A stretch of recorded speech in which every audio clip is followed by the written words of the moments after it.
హల్లెలూయా. అలాగే 38 సంవత్సరాల నుంచి అక్కడే పక్షవాయు కూడా పడి ఉన్నాడు. ఎవడు పట్టించుకోవాలి? మనుషులు చూశాడు, సహాయం చేసేవాళ్ళు. మేము బాగుంటే చాలు, మా బ్రతుకులు బాగుంటే చాలు. ఇదిగో 38 సంవత్సరాలు అక్కడే కోనేటి వద్ద పడి ఉన్నాడు కదా ఆ కుష్ఠరోగి. ఎంతమంది చూస్తుంటారు?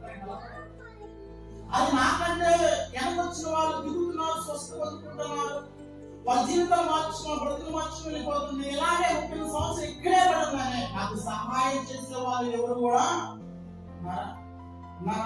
ఏం సహాయం చేశారు? ఒక బంధువులు ఉన్నప్పుడు వదిలేసి వచ్చాము.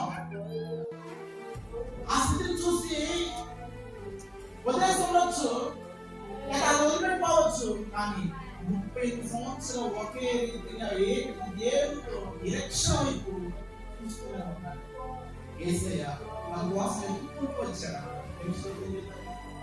4 గ్రూపుల వారు, రోగులు, గుడ్డివారు, చేయగలవారు, రోగులందరూ కూడా వాళ్ళు స్వస్థ పొందుకొని ఆ దిగి వెళ్ళిపోతున్నారు. ఈయన 30 సంవత్సరాలు చూస్తూనే ఉన్నాడు. ఆయన ఎవరు పట్టించుకోవాలి? ఎవరు కూడా తీసుకెళ్దాము అని ఎవరు ఆలోచన కూడా.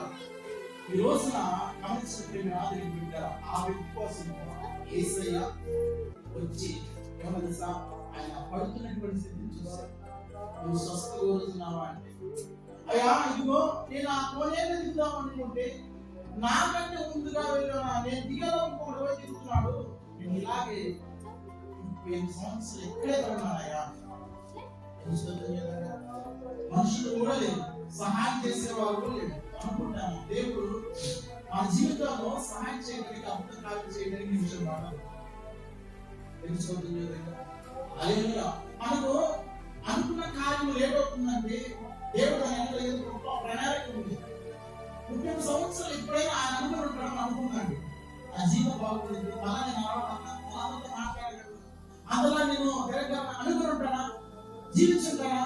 ఒకటే నిరీక్షణ, నేను చచ్చిపోతానేమో, నేను తెలియకపోతున్నాను కదా, ఆ కోరికకి వెళ్ళలేకపోతున్నాను కదా, వెళ్తా ఉంటున్నా అక్కడ ముందు వాడి జీవితం మార్చుకుని వెళ్ళిపోతున్నాడు కదా, నా పరిస్థితి ఏంటి?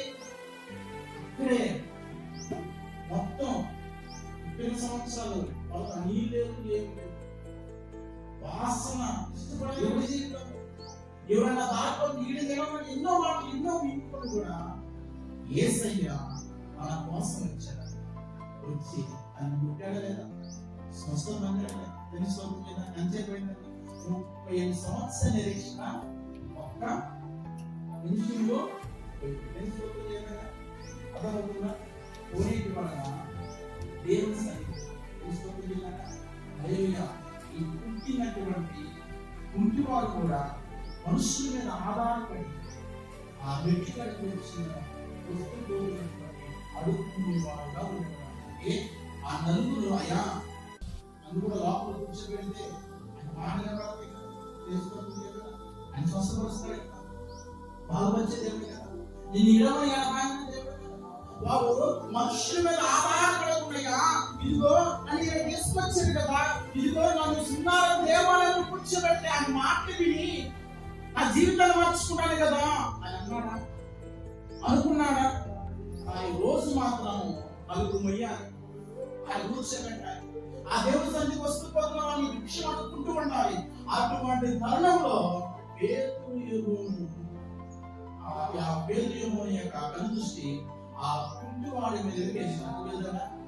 హల్లెలూయా. ఏమంటున్నారంటే ఆ మాట చదువుతున్నాండి. ప్రతిదినం వాడు శృంగార వచ్చిన ప్రతిదినం కూడా శృంగార దేవాలయం అంటే దేవుని నమ్ముకోలేదు కానీ మనుషులను ఆనందం. వాళ్ళు తీసుకొస్తేనే కదా రాగము ఎలా వస్తారు.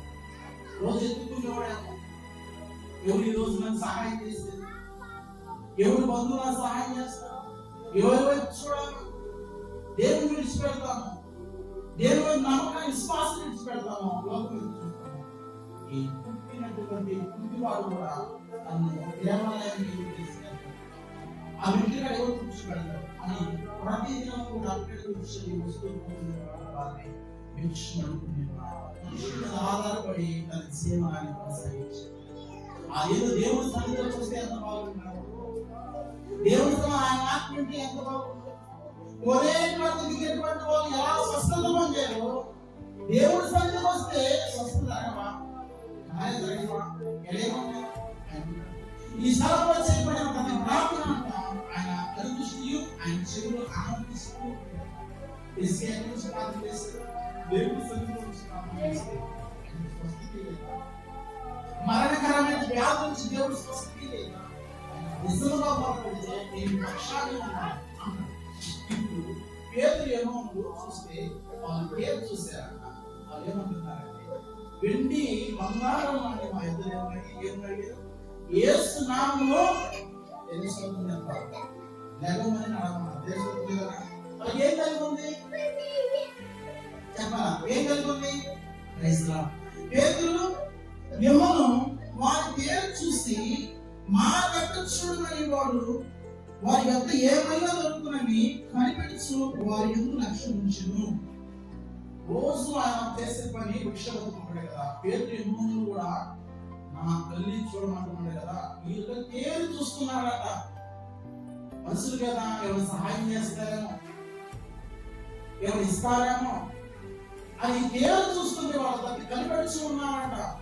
ఈ ఇంటివాడు పేతురు యోహాను అంటున్నారు, నాకు కలిగినదే యేసు నామములో ఎటువంటి విగ్గులు వేసి ఉంచున్నాడట. క్రైస్తవులా ఏం కలిగిన వారికి తెలుస్తుంది, ఏం కలిగిన యేసు నామములో దేవుని శక్తిని పొందుకున్నారు. మనం పొందుకున్నామా దేవుని శక్తిని? తెలుస్తుంది. మనం ప్రార్థన చేసుకుంటే మన అమ్మకి ప్రార్థన చేసేవాళ్ళు దేవుని ఆత్మ కలిగి ఉన్నారు. పేతురు యోహాను అలాంటి మనుషులే కదా. దేవుడు ఏమన్నా తెలుసా, దేవుడు తాను శిష్యులు మాకంటే ఎక్కువ గొప్ప కార్యాలు చేయాలన్నాడు. తెలుసు ఎలీషా తెలుసా,